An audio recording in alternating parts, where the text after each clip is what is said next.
Hey ladies and gentlemen, welcome back to the channel. As always, it is Nick here, back with your daily crypto news and analysis. And today we're going to be talking about Aleph Zero, aka Azero. So let's just dive in and let's talk about a few things. So first and foremost, we have been ranging around the $1.20 to $1.30 cent mark. We have just recently came down and tested a nice low that was in the last 7 days. Actually, we came down to test about $1.16. We came down as low as about like $1.15 and a half. We are still sitting under $100 million market cap, so it is a nice little, I would say, undervalued gem. Comparing it to most other assets out there, I mean, this one is very special in its technology, and we have been discussing it for a little bit of time. But why do I bring Aleph Zero back up again? Well, we have been seeing a tremendous amount of development and growth. Now, in my last couple of videos, I did talk to you guys about this Ledger app that they are building with Zondax, actually. And I think that this is actually pretty interesting. So they have delivered over 45 Ledger integrations. I think that when we look at Ledger, it is probably one of the best, cold storage wallets out there. But we are seeing a pretty substantial move from the Aleph Zero team to actually build out a dedicated A0 app for the Ledger hardware wallet. Like I said, I talked to you guys a little bit about this in other videos, but I didn't do a breakdown on it. We do see one of the core values we share with Zondax includes the diligent approach we, direct towards ensuring state-of-the-art security features of our products. Zondax's engineering team is constantly adapting and researching innovative algorithms such as post-quantum cryptography and zero-knowledge cryptography to future-proof their software solutions to ensure the security, trust execution environment in a series of security measurements that includes independent industrial quality devices will be, validated through their security. And they do go on to mention a little bit more information about this. But yes, when we look at what Aleph Zero is focused on, they are focused on privacy and security, which are two of the, I would say, like two of the biggest areas to focus on within crypto currently, especially when we kind of usher into like the Web3 world. But yeah, I think that they are, securing that area. I think that they're moving towards that area, and I think that this new announcement actually with Nova Parity is one to watch. So Azero hardware wallet Nova integrates with Parity Signer. This is through your phone actually, and I know that a lot of people are going to kind of cringe at that because again, like having your seed phrase and stuff like that on like your phone, it's kind of rough, right? But they do say here that Parity Signer actually allows you to store your digital assets offline while transactions are signed in an air-gapped way via QR codes. They're focused on some pretty high, security, layers from Parity Signer. I don't think that we actually made a video at all on Parity Signer in the past or even talked about them in the past. But they are a substantial, name in the game around, securitization within passphrases, specifically storing them on your phone. And you could actually see that over here. This is from Parity Signer, turn your smartphone into a hardware wallet. Again, a lot of people are very, cringeworthy when it comes to like storing your seed phrases and stuff like that on your phone. I always advise against, keeping like a track record of it. But this is an offline storage mechanism. So we do see here, Parity Signer turns your iOS or Android device into a dedicated hardware wallet for Polkadot, Kusama, and other substrate-based chains. Your private keys are kept secure offline at all times, and transactions are signed in an air-gapped way via QR codes. Download, go offline, and create your keys. Start by restoring your dedicated iOS or Android device to factory settings. Download Signer, then go into airplane mode and always keep the device offline. Generate and store multiple private keys. Support and derived accounts enables multiple addresses with a single seed phrase. Back up your seed phrase on a paper or use Banana Split for maximum security. And yeah, I think that this is great. Again, they are focused on security at the end of the day. Like, this is still offline storage, but it is on your phone. For most people, this is not a thing that they want to do, and that's totally fine. I completely understand exactly what you guys are saying. I'm just saying, like, this proves that, Aleph Zero is still focused, greatly on security, specifically whenever it comes to storing, key phrases, as well as, like, having a hardware wallet on your phone, which is probably the right move. Like, not everyone is going to go and buy a Ledger or a decent wallet, whatever the case may be. But also, we've been watching a lot of ecosystem growth. Just in the beginning of August, we did see this report from Captain Aleph Zero. Now, during that time, we were seeing a substantial amount of holders. We did see your bi-weekly Azero holder change report is here on July 27th to 28th. There was a higher increase compared to the other days, and we actually do see that down here. There was like roughly 47 to 62. Then we did see 352, 398, and so on. And currently, we have been running around the same like numbers. We've been seeing a few of them. But it's nothing like too substantial at this current moment in time. I do believe that going forward we will see a lot more holders really kind of joining the project. I think that we kind of seen this happen even with I think it was with Quant with QNT. We've seen a lot of accumulation happening right at the peak of the bull run, which is like individuals buying the top. But we will also see that during a bear market too. With QNT, we actually started to see that happening just of recent, where we are seeing like 5,000 to 10,000 holders at it on a monthly basis, which is pretty crazy to think about.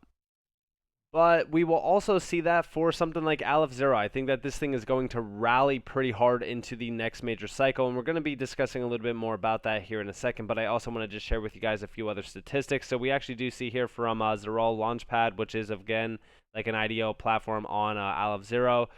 We just recently hit 32,000 A0 holders. This was from the 21st, so yesterday. I think that this is just the beginning. We will probably see 50,000 by the end of, I would say, by the end of like October into like November. We're definitely going to be watching this as we do see a lot more accumulation of A0 happening. Again, a lot of individuals are very early on this gem. Anyone who has been watching these A0 videos, I want you guys to look back on these videos in a year, maybe even a year and a half.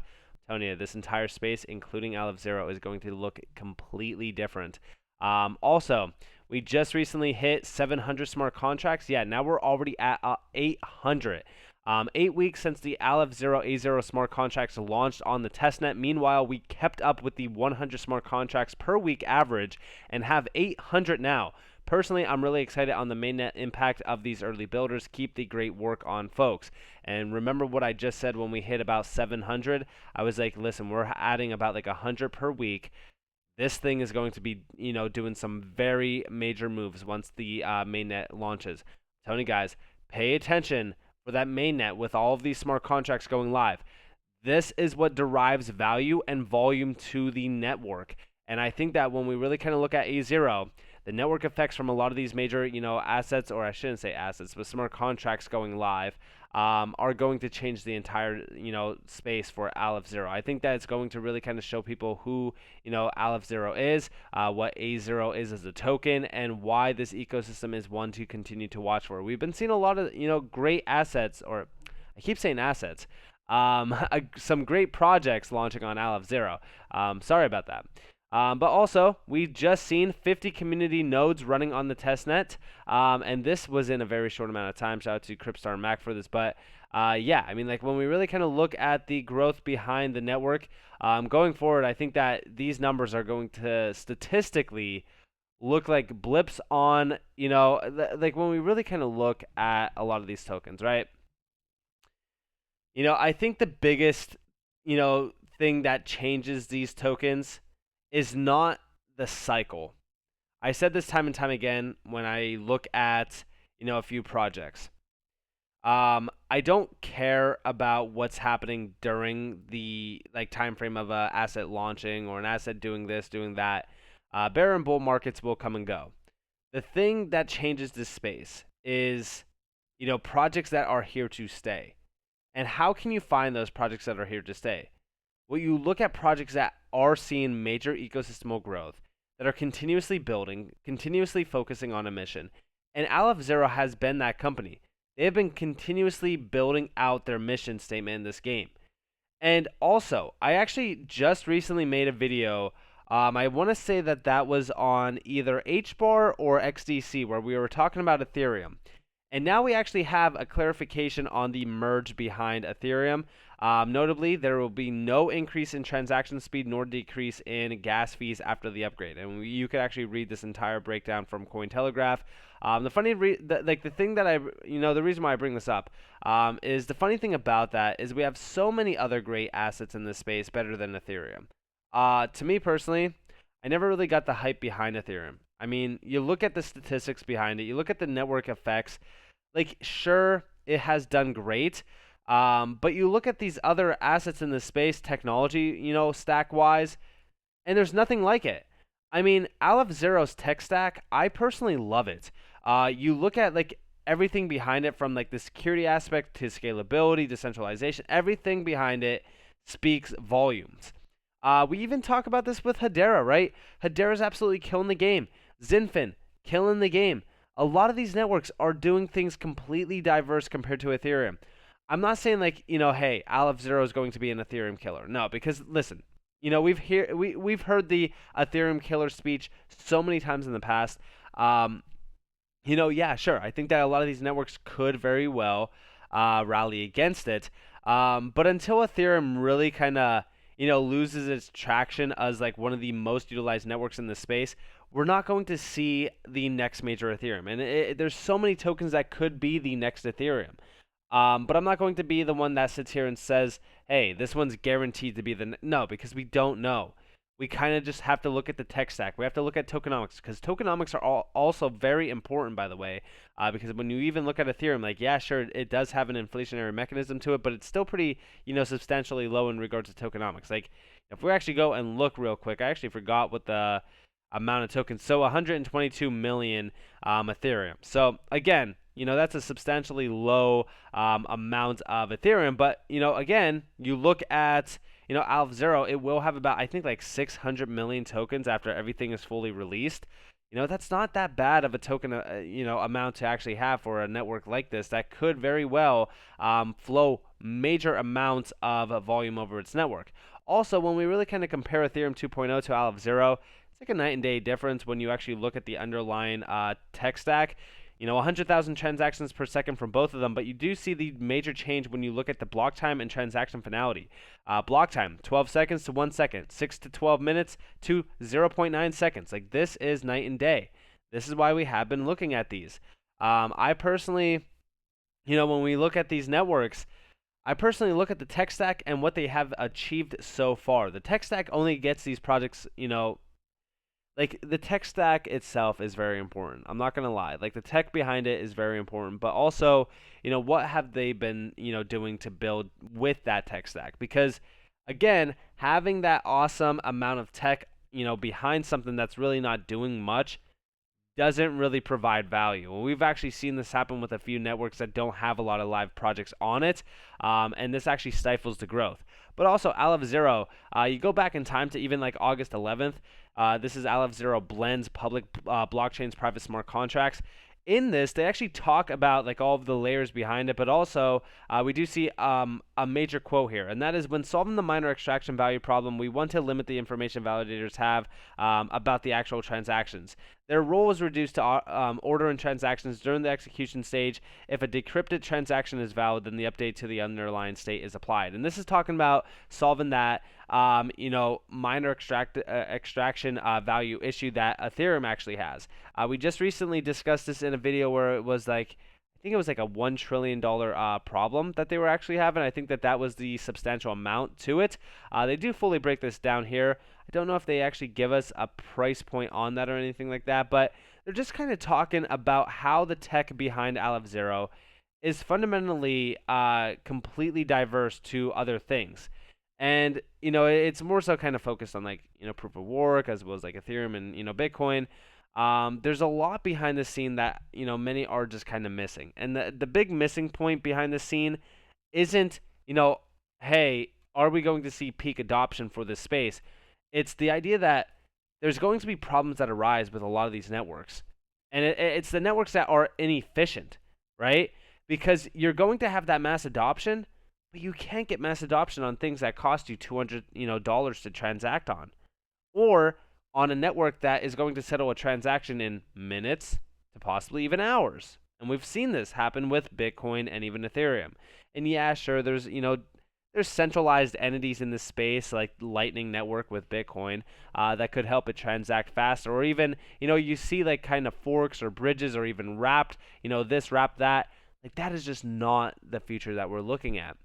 But we do see down here the time difference between talking about the potential of this technology and bringing products to market is starting to converge a lot faster, which I think is an important point. There's also the notion that it's going to change the world, and of course it can, and it's going to be transformational, but it's still going to take a while to get there. And I do believe that it is going to take a little bit of time. I said like 3 to 5 years before we do see like a very substantial change in this market. I think that that's a good time frame. I think that a lot of these networks like Aleph Zero that do have a great team behind them, that have proven that they are here to stay, are going to be the clear winners. And I do think that Aleph Zero is a major giant in the space. I think that everybody should definitely be watching this network closely, especially as we are in a bear market. I think that Aleph Zero going forward could very well be the next Solana. If we actually do see, some major marketing behind it, see some major, building, it's going to be one to really kind of keep an eye out on. Make sure that it is on your watch list. Make sure that you are favoriting it on your favorite exchange or whatever to keep up with it. So with that being said, I hope that you guys enjoyed this video. Guys, definitely leave a like, subscribe to notifications on if you guys have more free content. You guys are more than welcome to follow me on Twitter and join the free Discord down in the description below. So it's up to you all. Have a beautiful day or a beautiful night, wherever you guys are in this beautiful world. This has been Nick. Peace out, guys.